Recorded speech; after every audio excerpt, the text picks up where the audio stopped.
Extract 1. Questions 1 to 12. You hear a GP talking to a patient about her pregnancy. For questions 1 to 12, complete the notes with a word or short phrase. You now have 30 seconds to look at the notes.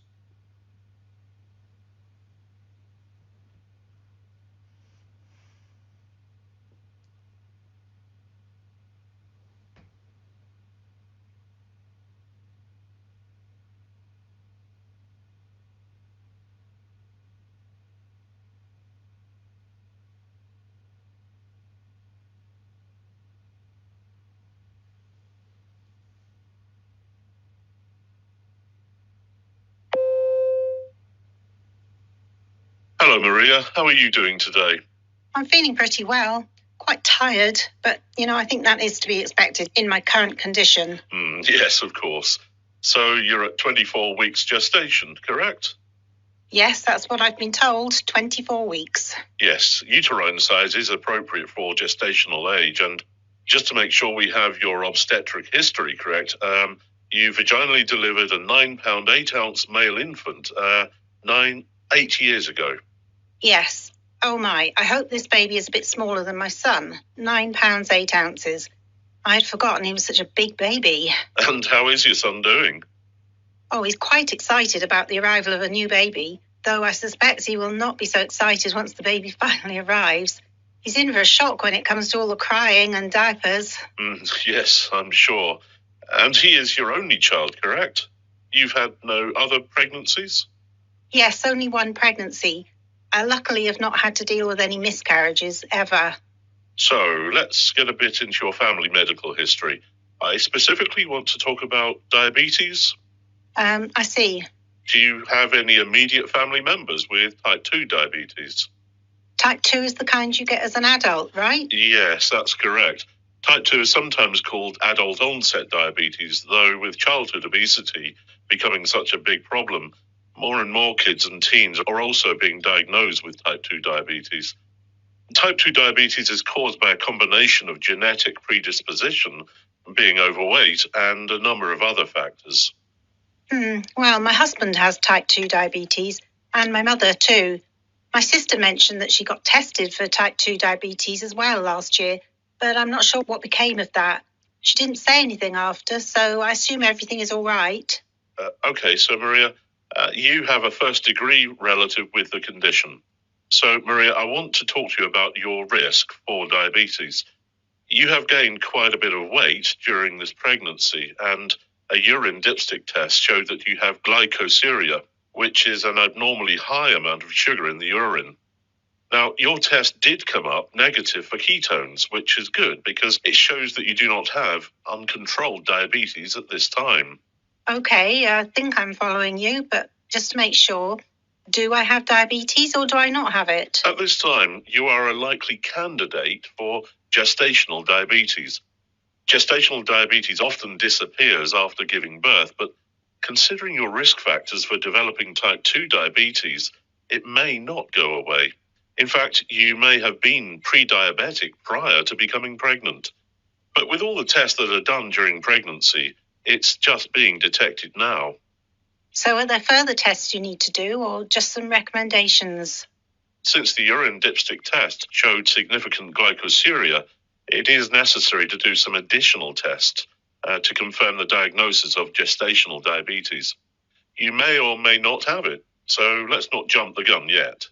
And if I do have it, I'd like to know just to mentally prepare myself, I want to be self-sufficient at all times and do not really like to be a burden on anyone. Well, in the event that your results come back positive, the most important thing we will need to discuss is how you, as the patient, can learn to keep an eye on your own blood glucose. We also then talk about dietary and insulin therapy. I see. What about my baby? Will my baby be affected? Well, your baby may be born a bit on the heavier side. The extra glucose in your bloodstream triggers the baby's pancreas to make extra insulin, causing it to grow large. We will need to monitor the baby closely as well. It does also mean that the baby will have a higher risk of developing obesity. And then there is the likelihood of type 2 diabetes later in life. Oh dear. I'm afraid there may be some complications for you as well. Yes, you mentioned diabetes already. Yes, future diabetes and possibly high blood pressure. But the good thing is that we caught it now and not later. So we can start working on getting it under control. Yes, I thought I was just coming in for a routine appointment, but...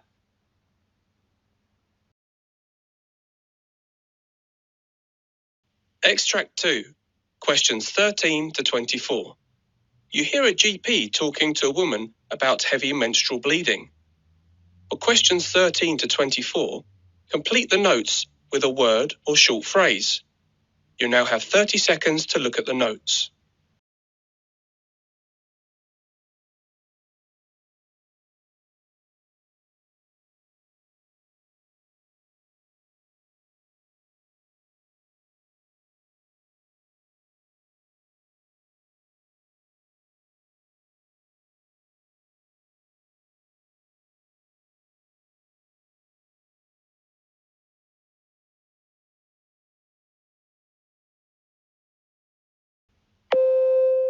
Hello, Mrs. Peters. I see you made today's appointment because you are concerned about heavy periods. Is that correct? Yes, Doctor, I'm really struggling with how heavy my periods are. It's reached a point where I can't even leave the house for the first 2 days, and I really can't afford to be taking so much time off work. I see. That is quite an interruption to your day-to-day life. So what you are describing is called menorrhagia, blood loss during your menstrual cycle that is significant enough to affect your life. So let's get a clear medical history related to this problem. Okay, where should we start? How old were you when you started your periods? I think I started my period when I was about 13. Okay, so are your cycles consistent? And how often do you get your period? Yes, they've always been quite okay. I bleed every 29 days on the dot, and they always last about 6 days. In fact, I just finished my last period. The first was 7 days ago. And other than your periods being heavy, do you have any other problems with them? Any pain? No, they're not particularly painful, and I've not had any other bleeding outside of my period. And Mrs. Peters, I'll need to ask you a personal but related question. I hope you don't mind. But are you sexually active at this time? Yes, I am. I have been married for a bit over 3 years, and I haven't had any other partners since I was married. I don't know if this was going to be your next question, but no, I've never been treated for an STI. That was going to be my next question. So is there any chance you could be pregnant? Are you using contraception at the moment? I was taking the pill, but I stopped using it about 6 months ago because we are trying for a baby. So a few last questions. When was your last cervical smear, and are you up to date with your smears? My most recent cervical smear was 2.5 years ago, and they've all been normal. I've not had a letter for my next smear yet. And in general, how would you describe your health lately? Are you more tired than usual, short of breath, changes in weight, problems sleeping? No, I don't feel particularly tired, and my weight hasn't changed. Also, a no to fevers and night sweats or problems sleeping. I would say I'm otherwise well, and I haven't had to see a doctor for any other reason. Other than the pill, I'm not taking any medication at the moment. Okay, so since your heavy menstrual bleeding is an isolated symptom and not related to pain, irregular cycles, sexual history, or intermenstrual bleeding, the most likely diagnosis is dysfunctional uterine bleeding. And what causes that? But your age makes fibroids less likely. I would like to do a few investigations. The first is a pregnancy test, which I'm sure you're on top of, but we need to rule it out. I would also like to check for anemia and do a transvaginal ultrasound to exclude local organic causes like fibroids, polyps, or adnexal masses. And is there anything you can do to help me manage this problem? Well, unfortunately, most of our management options for heavy menstrual bleeding also provide contraception, which are not appropriate in your case since you're trying to become pregnant. We do have one non-hormonal treatment we can try, tranexamic acid. It usually results in a 50% reduction in blood loss.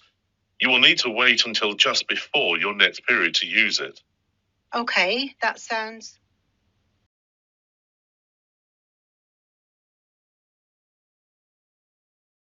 That is the end of Part A.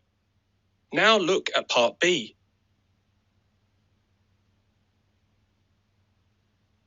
Part B. In this part of the test, you'll hear 6 different extracts. In each extract, you'll hear people talking in a different healthcare setting. For questions 25 to 30, choose the answer A, B, or C, which fits best according to what you hear. You'll have time to read each question before you listen. Complete your answers as you listen. Now look at question 25. You hear a nurse briefing her colleague about a patient. Now read the question.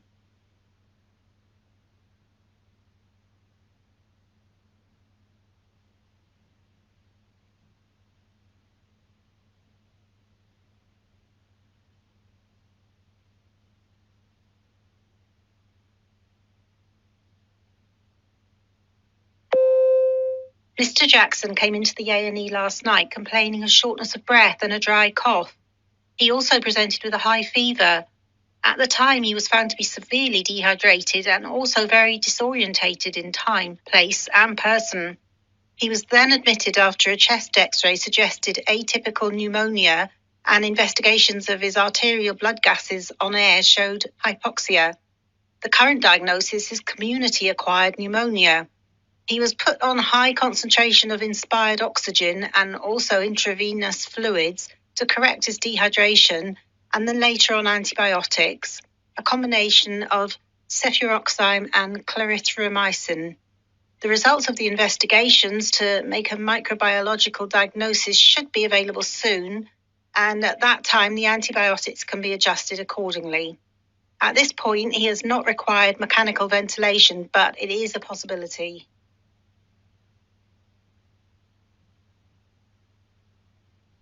Question 26.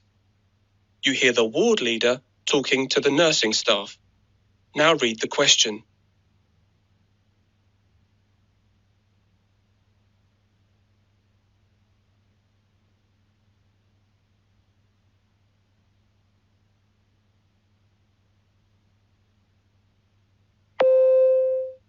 Now, a quick word about the reporting of errors. As we have previously discussed, reporting errors is fundamental to error prevention. I know that we all recognize the importance of reporting errors that can lead to death or grave harm, but reporting potentially harmful errors that were intercepted before harm was done, errors that did not cause harm, and near-miss errors is as important as reporting the ones that do harm patients. Improvement efforts that target systems-related failures that contribute to errors within the complex environment of healthcare may fail if many errors are never reported or captured through other mechanisms.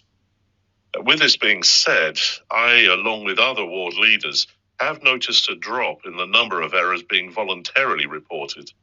In fact, reports of errors have dropped by 40% in the last month, which on the surface may sound great, but as I just pointed out, is an area of concern. So,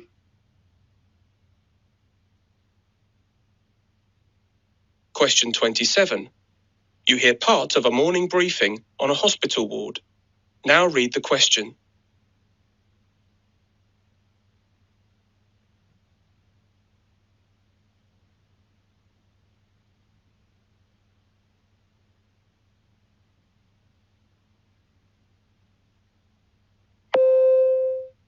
right, so now to overnight admissions to the ward. Susan, could you start us off? Sure.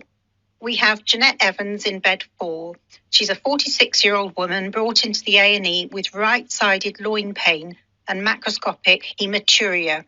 She was diagnosed with autosomal dominant polycystic kidney disease, and a long-term treatment plan for her is currently being developed. Now that her symptoms have been stabilised, she's going to be transferred from high dependency unit to another ward. Okay, I'll review the clinical status this afternoon and coordinate with the other ward leader for her transfer. Her family will be around later today, and social work intervention is recommended to help them with long-term support of the patient, as well as to help coordinate screening for them.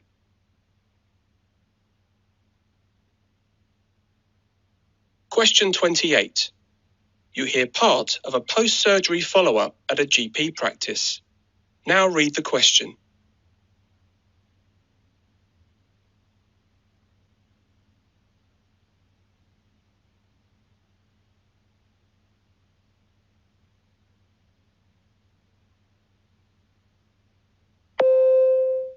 Mr. Alex, how are you today? Things going smoothly since the procedure?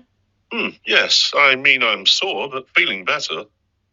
So, you had a laparoscopic appendectomy, so there should be little or no scarring. So, let me check your abdomen.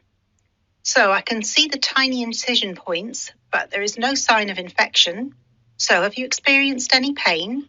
I feel a little pain in my belly, but it's getting better each day. My doctor warned me about it. Yes, that's likely due to the carbon dioxide gas still in your belly. So, everything looks like it is going well. Do you have any questions?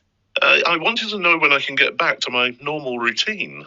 So, you are now 3 days post-op, so you will need to wait at least another 5 to 6 days before getting back to your normal routine. But be sure to take it slow at first so that... Question 29. You hear a trainee doctor telling his supervisor about a problem he had with a patient. Now read the question.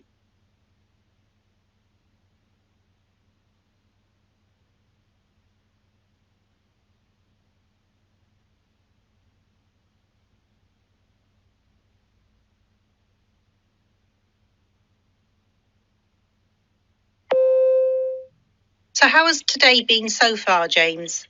Well, not so great. I was checking on the patient in bed 6, Mr. Johnson, and realised he was showing signs of dehydration. So I decided I needed to put in an IV to deliver fluids. It is a procedure I've done on numerous occasions. But, I just couldn't find a vein. Do you think his long stay here has led to collapsed veins? Well, that can happen with patients like Mr. Johnson. Chronic health issues resulting in long stays in medical facilities and hospitals. And as you can imagine, it is stressful for them if the procedure isn't completed quickly. Yeah, he tried his best not to complain. I could tell he was uncomfortable. How about next time I supervise you do it?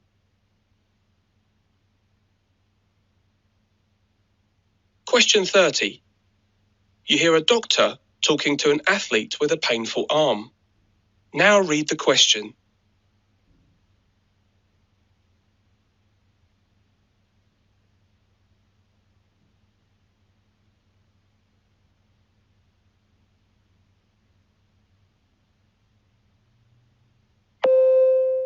Now then, I understand that you're experiencing some discomfort in your right elbow.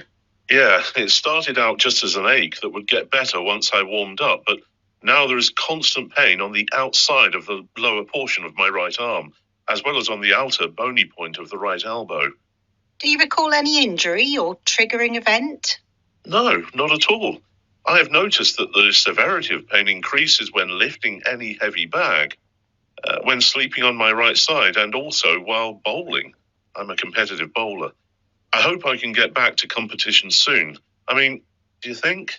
So, it sounds like you have a classic case of lateral epicondylitis, but there also appears to be some weakness of your scapular stabilizer muscles and the arm and forearm muscles. There are a number of exercises and treatments too.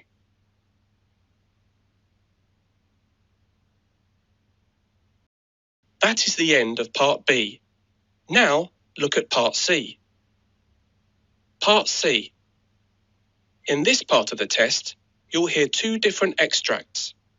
In each extract, you'll hear health professionals talking about aspects of their work. For questions 31 to 42, choose the answer A, B, or C, which fits best according to what you hear. Complete your answers as you listen. Now look at Extract 1. Extract 1. Questions 31 to 36.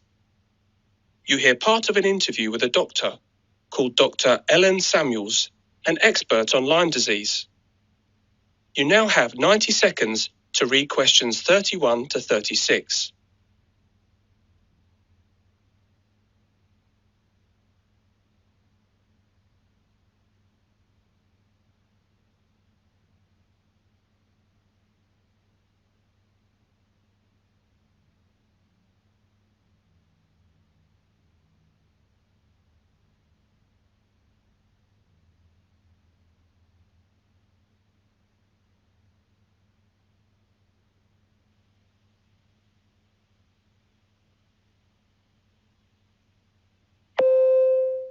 So today we're talking to Dr. Ellen Samuels, a professor of laboratory medicine and director of the Viral Diagnostics and Discovery Center in the USA.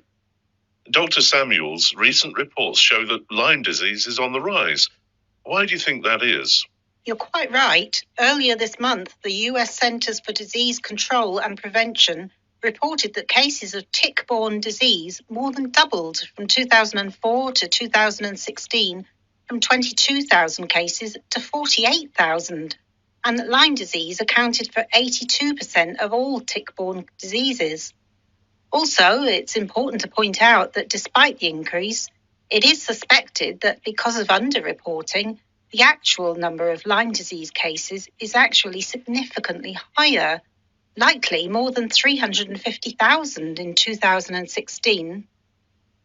As far as why rates have increased across the US, one reason is globalization. People today travel extensively. And for instance, someone can get infected on the East Coast and then go back to their home on the West Coast with Lyme disease. Another reason is climate change, in that the geographic range of the tick vector has expanded westward from the northeast region of the country, as well as southward year after year. How interesting. Non-clinical reasons driving the increase in infections. Yes, exactly. So how exactly is Lyme disease transmitted? And I hope you don't mind, but another related question is it contagious between humans? So for ticks to survive in nature, they need to have what we call an animal reservoir. Essentially, a mammal such as a squirrel or rodent that can harbour Borrelia burgdorferi, the bacterium in the tick that causes Lyme disease.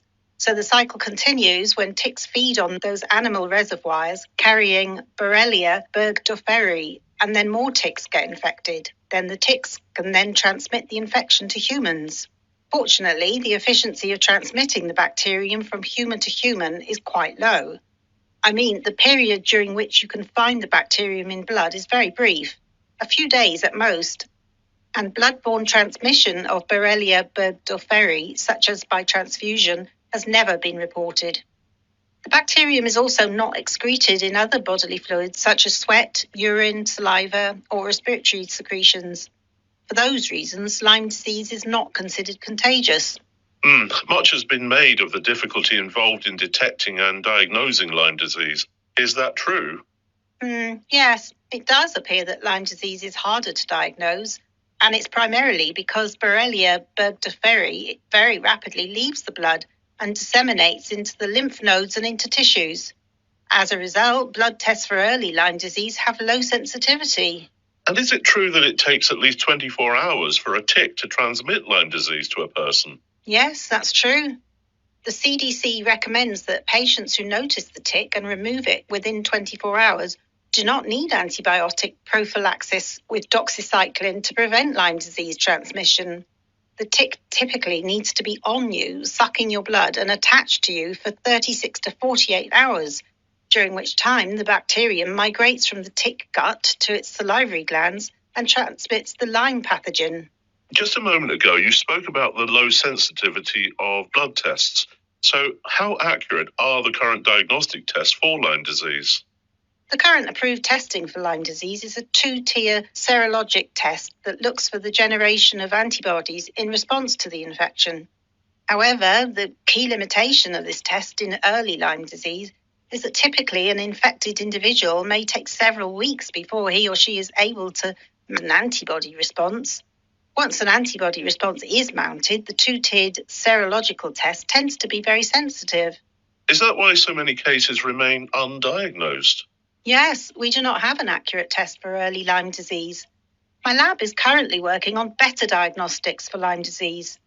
A couple of years ago, we did RNA sequencing of blood samples from patients with Lyme disease to look at the human host response.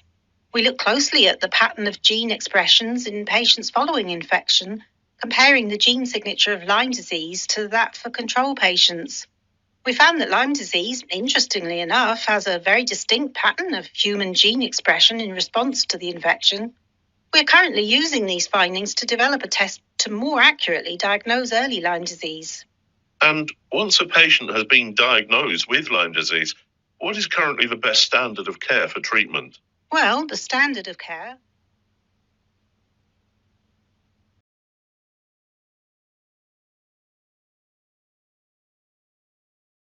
Now look at Extract 2. Extract 2. Questions 37 to 42. You hear a psychiatrist called Dr. Matthew Andrews giving a presentation to a group of GPs. You now have 90 seconds to read questions 37 to 42.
Hi, my name's Matthew Andrews, and I'm a psychiatrist working with child and adolescent mental health services here in London.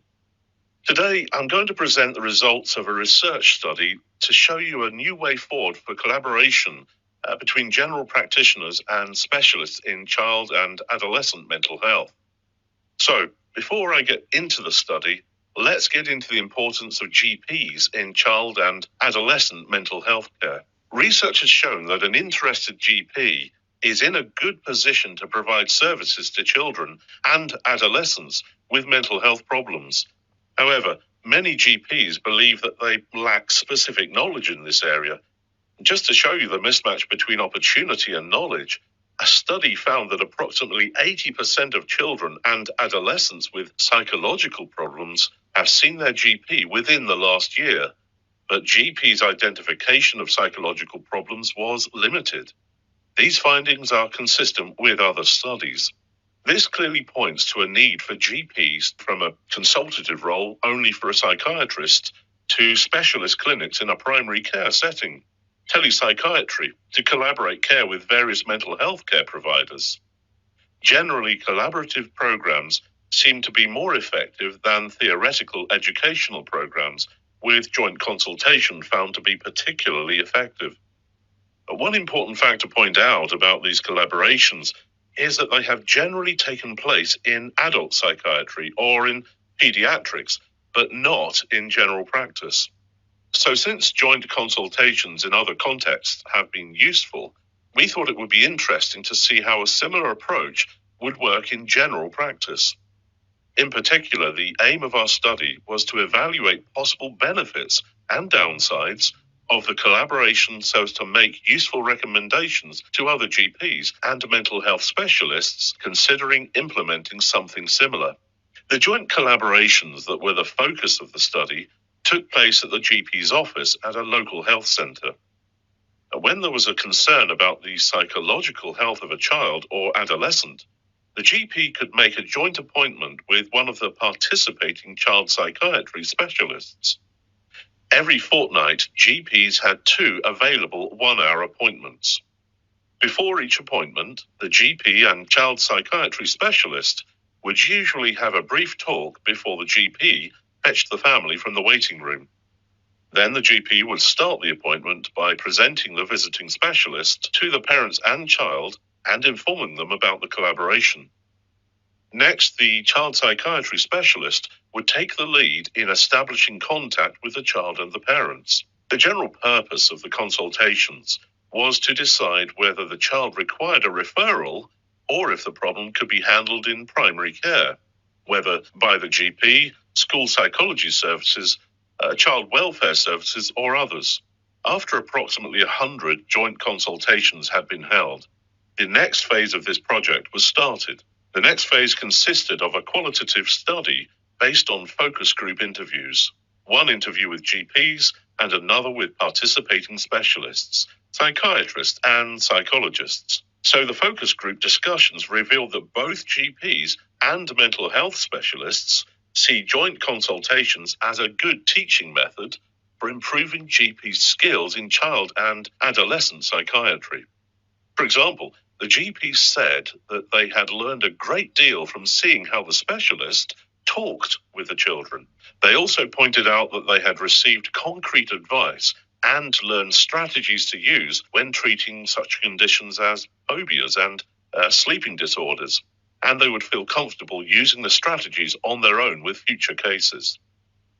The child psychiatry specialists also gained insight into the way a GP works, as well as benefiting from seeing a broader range of patients and from obtaining some somatic knowledge, particularly for those who didn't have broad medical training. They also found in the end that they were getting fewer referrals from the GPs, and that the referrals that did come were more appropriate. Specifically, the child psychology specialists said that they felt confident that GPs could handle more cases on their own.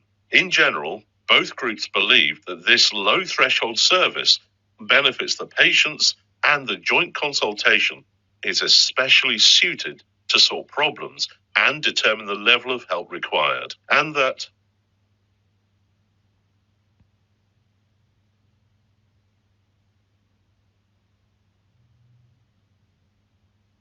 That is the end of Part C.